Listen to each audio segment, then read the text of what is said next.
This lecture deals with environmental management and the role science plays in coastal Louisiana. It is going to cover a variety of issues, but principally the efforts to reverse the long-term environmental degradation of the Mississippi Delta and the adjacent coast and continental shelf. We'll be understanding the processes that created this deltaic environment and are damaging it today. And we will review the plans to sustain the delta landscape and the ecosystems while reducing hurricane risks and maintaining other human uses, including, importantly, navigation in this system. We will try to emphasize the science that is informing this delta rehabilitation and the reduction of the offshore hypoxia that's also due to a larger dysfunction in the Mississippi River Basin. Well, first of all, the coast of Louisiana is different than most of the places you may be familiar with because it's a delta. It's an active delta. And as a result of that, because it receives the drainage of the vast Mississippi River Basin, it is very productive. It has a lot of nutrient inputs, a lot of habitat, and as a result, it has very impressive fisheries production over the years. And also, of course, it's producing a lot of other commodities that we use, navigation I mentioned, but also offshore oil and gas and onshore oil and gas, which are the remnants of the history of the Mississippi River interacting with the Gulf of Mexico basin. It's the coast of the state has, of course, this bird's foot delta here in the southeast, where the Mississippi River that you may know flows past New Orleans onto the Gulf and is distributed into a series of distributaries looking like a bird's foot. And this river has created this vast area over the years of it's called deltaic plain. In addition, the coast receives another major river, which is, in terms of the amount of water entering the ocean from the United States, is the second largest river. It actually, the Atchafalaya River, carries 1/3 of the total flow of the Mississippi in the Atchafalaya basins, and that's regulated under law by the Corps of Engineers. And then to the west, there's this other feature, a coast, which is called the Cheniere Plain, low-lying area with ridges in it that are the remnants of sedimentation from the delta that have been transported downstream. As I mentioned, we have in this region a vast production of oil and gas resources, both onshore and offshore. The Macondo spill, the blowout that you know about here, it happened in 2010, right about here. The area has extensive wetlands that were built over thousands of years, but rapidly changing over the last 100 or so years. So here is this process by which the delta has been created. Each of these river lobes is where the course of the river once carried it, has created a large delta landscape, and they're in various levels of building and degradation. So each one lasted about 1,000 years, more or less, after sea level rise sort of stopped and leveled out about 6,000 or 7,000 years ago. And you can see the progression of these delta lobes, with the Atchafalaya being the oldest, and therefore most of that land has since deteriorated. However, now it is active again and building a new delta out here in the Atchafalaya Bay. And then we can see the progression on as a sequence over time.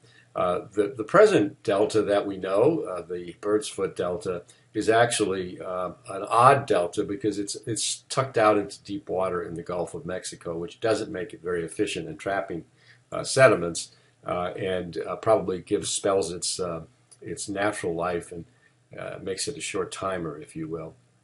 And as these deltas, the active deltas, the delta river flow switches to another delta, they go through a period of deterioration after the delta is abandoned, where the sediments are reworked, creating these bays alongside of the old delta, and then that ultimately progresses because of the rapid rates of subsidence building, compressing the delta sediments, weighing that down on the underlying bedrock. Even in an area where there's not much global sea level rise, creating larger lagoons behind them. And finally, their remnants may be in offshore sandbars, well offshore, marking where the barrier islands at the edge of the delta were abandoned.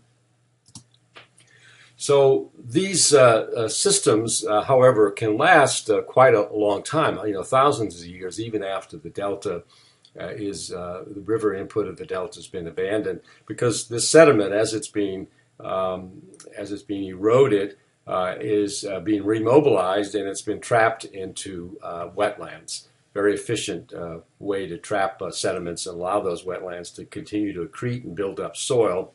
So the longevity of these wetlands depends on this sediment subsidy, either from the river or from reworked sediments, and the rates of relative sea level rise. So obviously, if we're looking at accelerated sea level rise into the future, this compounds the problem of the longevity of these wetlands. Tidal hydrology, which moves sediments, affects the salinity regime and the like, and the sediment supply. The relative rates of sea level rise in Louisiana are about the highest in the nation, and they range from as little as 4 millimeters a year, where the landscape is fairly stable, to over 10 millimeters a year, where there's rapid rates of land subsidence. So what's happened in the 20th century is a very dramatic rate of loss of land, and particularly wetlands. And you can see here that it just concentrate for the moment on the red and the green. And you can see here there's been an awful lot of lands, mostly wetlands, lost between the 1930s and the end of the last century.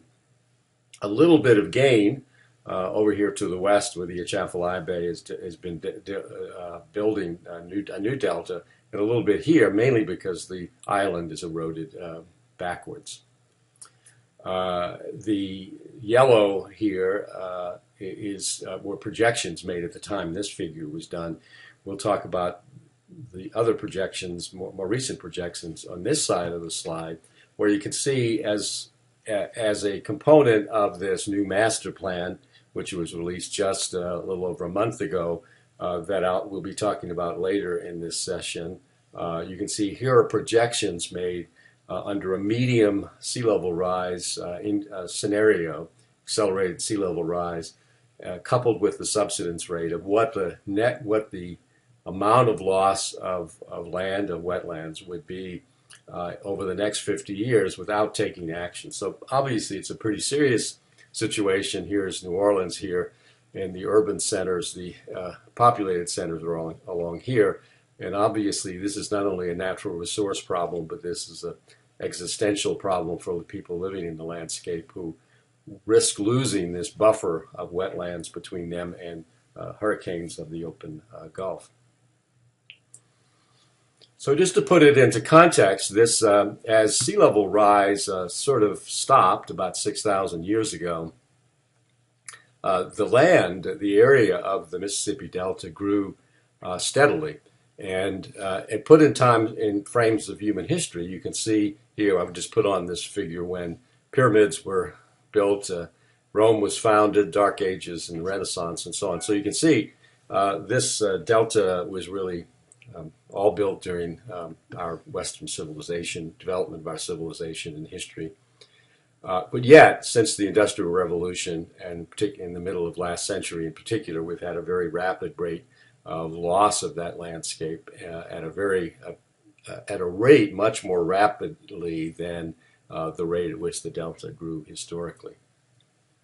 So the causes of this wetland loss are many and interactive.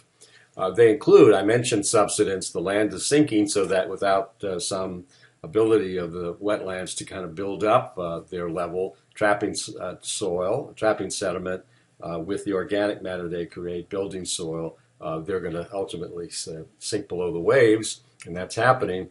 Sea level rise, of course, which we now know is accelerated over the last century and is going to increase a lot more.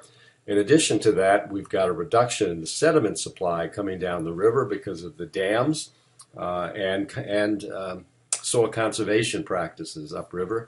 In the 1880s, we had fairly high sediment supply coming in, poor land management practices, but also no dams within the river. And since the middle of the last century, when the big dams on the Missouri were completed, you can see the amount of sediment coming down the river that is the building material for this delta has been diminished substantially. And it's leveed, the lower river is leveed, so that in the past, when spring floods came, this sediment-laden water moved over the levees, natural levees, and into the surrounding wetlands. Now that no longer occurs. Oil and gas development, we'll talk about both the drilling, extraction, as well as canals. This has caused saltwater intrusion, and of course storms exacerbate the erosion problem.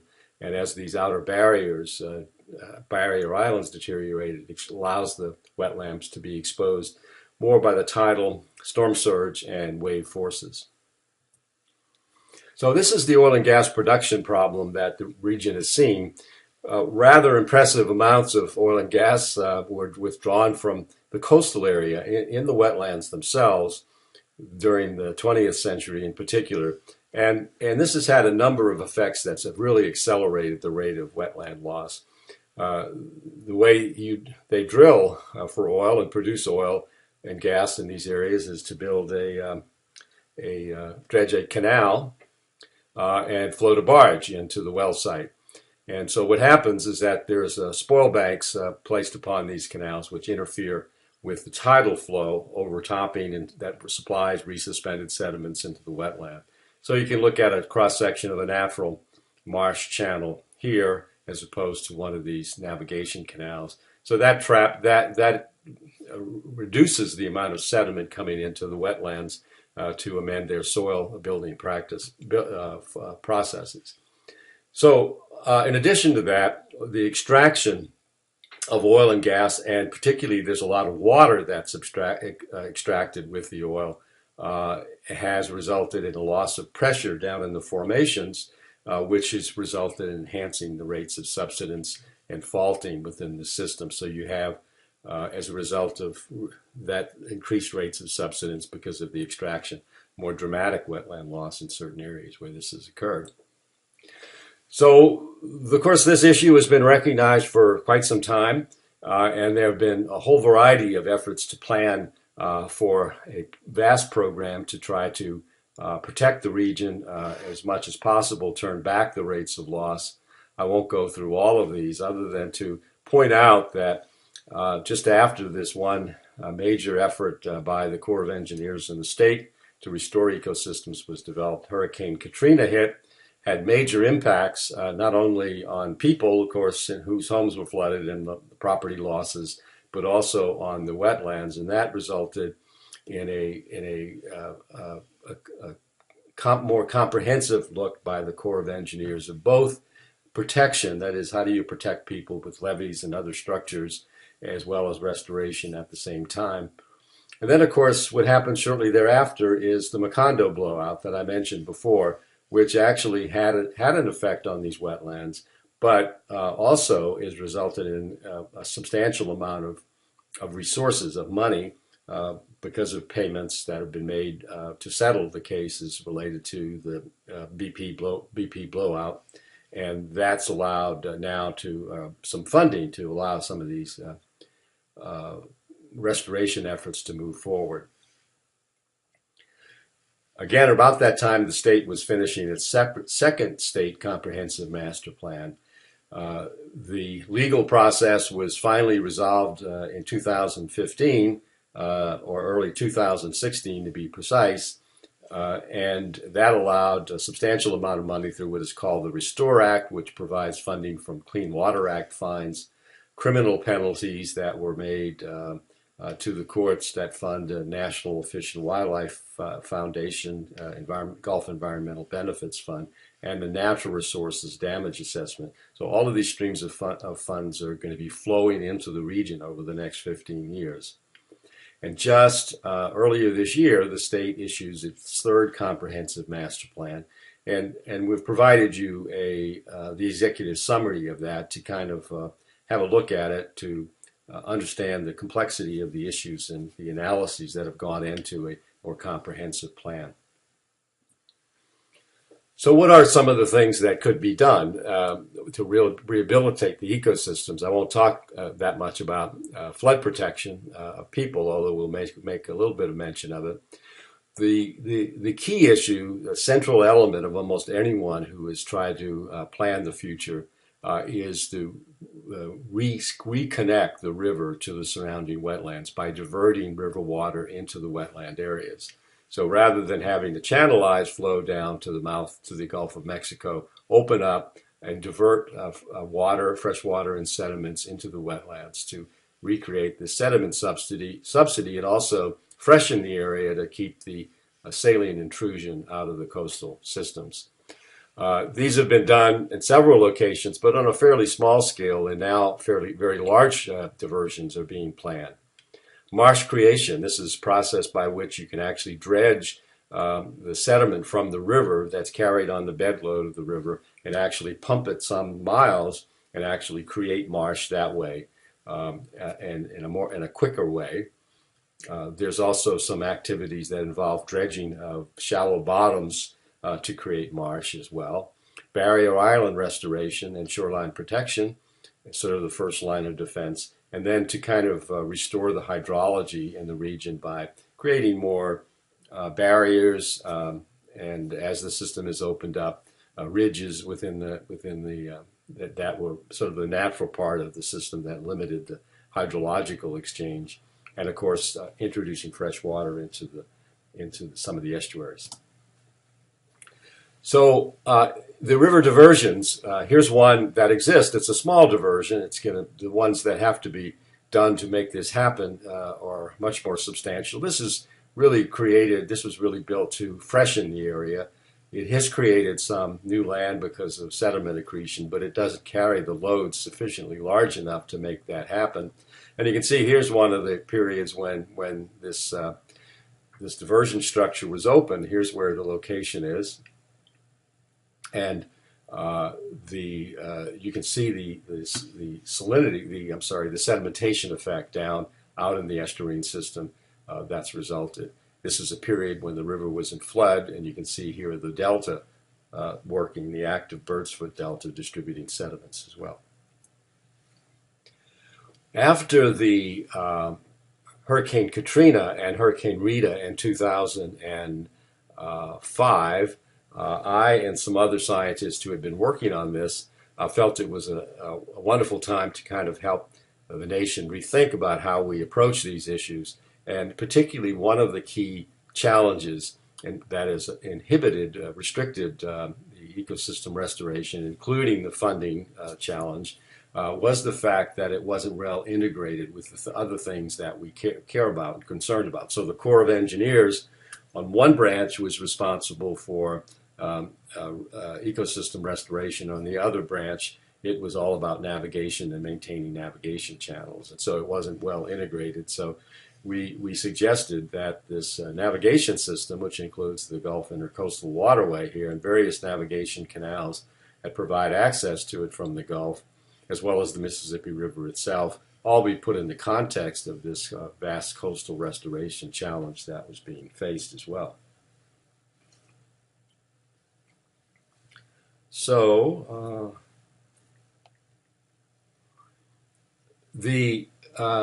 after that storm, there was a substantial influx of funding, federal money. Here's Hurricane Katrina approaching the Louisiana Mississippi coast. This is the tip of the Yucatan Peninsula here, Florida over here. You see how massive this storm was, and so it just blew tremendous storm surge of water up onto the north Gulf Coast up here, and that resulted in the storm surges that broke the flood walls. Here you can see this is just after the flood. You can see New Orleans, the city itself being flooded, eastern New Orleans here, and all of these areas downriver here. The storm came in from this direction, and all of these were vast wetlands that were really torn up by the storm. So what happened to provide better flood protection for the populated areas was a new floodgate was built right up here at great expense. That Katrina forced a lot of water up these canals here that helped flood the Lake Pontchartrain here, and then the flood walls. The lower Ninth Ward that you might be familiar with is right down here. So this massive effort was built to kind of provide navigation, but to be able to close in case of a storm surge. So the State Coastal Master Plan, the third version of it, and was just released again earlier this year. And you have a copy of the executive summary, so I won't go into detail, other than to mention that it was really developed with a tremendous amount of scientific, engineering, technical input to develop predictive models of what the effects of these various actions would be on and structures would be on storm surge. What would it be on land building because of the sediment diversions and the like. And those put into a lot of simulations of future conditions, with the various projects being put into the mix. Both flood protection, you see these pinkish magenta lines here, are areas of flood defense, of storm surge defense to defend populated areas, but also the ecosystem restoration features. And so the brownish colors here really reflect the extent of the impact of the river rediversions that are being considered here. Obviously, in this part of the state, you're far away from the river, so you don't have much of those options. And so the approaches that are being proposed here have to do with marsh creation and restoring some of the hydrological characteristics of the system rather than diverting river water. So you can see how massive this challenge is to be able to do this. Estimated that this would cost something like, as planned, would cost in excess of $50 billion. And of course, funding's a big issue. But right now, we have more money coming into ecosystem restoration than flood protection. That happened after Katrina because it's tied to the resources available because of the BP Deepwater Horizon oil spill. You can get the full report here. We've put the executive summary in the required reading folder. So the second topic I want to talk about just briefly is also related to the river, and this is this issue of what's called the dead zone in the Gulf of Mexico. It's a vast area of hypoxia that can be the size of Connecticut in recent years. In which the bottom waters below in a lower part of a stratified water mass are seasonally during the summer become hypoxic or anoxic out in the open Gulf on the shelf. And I was involved in the early studies that basically described the phenomenon and began to unwind exactly what was happening. It became really a regular feature. Only in the 80s, we have good paleontological records and information on that as well that helps draw those conclusions. It's driven by freshwater discharge and nutrient discharge by the rivers, both the Mississippi and the Atchafalaya. Again, a third of the flow comes out here onto the shallow shelf, and it's probably driving hypoxia out here, as opposed to this part being driven by the main stem of the river. And this nutrient loading has increased greatly since the 1970s, largely as a result of expanded use of synthetic fertilizers and the expansion of intensity of agriculture in the breadbasket of America, the upper Midwest, the Corn Belt. So what happened after we began these studies back in the 80s, really, it got to the point where we raised the visibility of this issue. So the federal government undertook a integrated assessment of the causes, what was happening with this phenomenon, what the causes were, and this effort produced a report in the year 2000. Quickly thereafter, within a year, there was an action plan developed, and we'll tell you a little bit more about that. But it's a plan of action to try to reduce the scale of hypoxia by taking action and looking at the up-basin nutrient sources. Here you can see the yields. This is total nitrogen total nitrogen per unit area per square kilometer in this case, showing that the sources of this material ultimately reaching the Gulf are indeed concentrated into the corn belt here. And so if you're going to take action to limit the hypoxia here, this is where it comes from. Problem, of course, is that this is far away, 1,500 miles from in some places from the Gulf of Mexico. So after this first assessment and the action plan, the key part of the action plan was to take action to reduce to a level of about 5,000 square kilometers of bottom that was affected by hypoxia. It was reducing that area of hypoxia, recognizing that you couldn't probably get rid of it completely. Could you reduce it by about 2/3? There was a science update. There was a series of controversies about the findings and the new findings. Lo and behold, a group put together by EPA's Science Advisory Board basically agreed with the earlier assessments. They provided some new information about roles of nitrogen versus phosphorus and the levels of load reductions that were probably to be required, but nothing earth-shattering. And shortly thereafter, again, another reassessment was issued that obviously we're coming up to the 2015 deadline here, and we haven't made much progress. So they set a new goal of reducing the area of hypoxia by the same 5,000 square kilometers by 2035, another 20 years instead, and also set an interim goal of reducing nitrogen inputs through the river by 20% by 2025. More reports to Congress, meetings, and the like, but the reality of it is there's been no demonstrable progress, either in the size of hypoxia or the nutrient load. Here, very briefly, is the estimate of the extent and areal extent of hypoxia in the mid to late summer. And you can see over the last 5 years of this reassessment, we had basically the same amount or maybe slightly more area of hypoxia than the baseline, which we started. Also, we were far away from the goal that was set to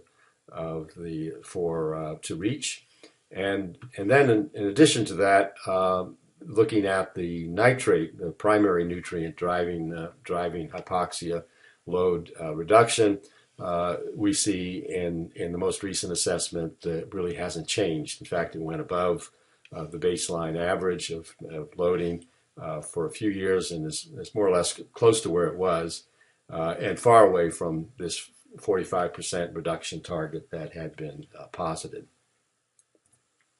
So why has there been so little realized progress? Here, Tom Tolles, the cartoonist for the Washington Post, if you're a fan of his, I am, and he says here, if we clean up the Chesapeake, there's no telling who will be their next victim.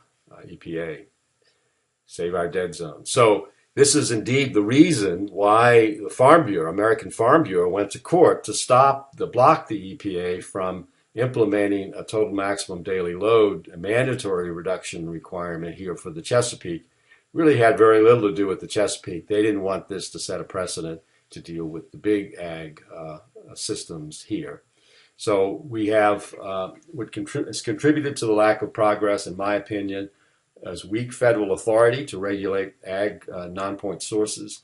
They're explicitly prohibited exempted from the Clean Water Act requirements.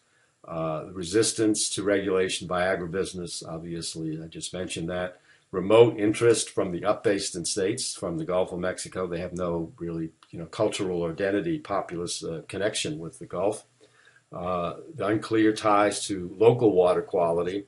Although I have to say there have been some major issues recently, for example, that have forced the city of Duluth and Iowa, several Iowa cities to actually had more advanced wastewater treatment to deal with the nutrient-degraded quality of the waters. The resistance to allocating load reductions and unwillingness to take a total maximum daily load approach. They're not even willing to basically say, okay, this is your part of the reduction required. This is ours. If we're going to meet this goal, then we're going to go far there, that far, much less to take on the Chesapeake style TMDL approach. And then there are economic forces that have been driving agricultural expansion that have really overwhelmed the conservation efforts. And the main one, of course, is corn-based ethanol, the requirement to use ethanol in fuel mixtures, which has driven an expansion of agriculture because it's a new profitable way to produce corn, for example, on more marginal lands. So all of those has conspired to set back any progress that we've been able to see here. An interesting comparison to where we are with the Chesapeake Bay.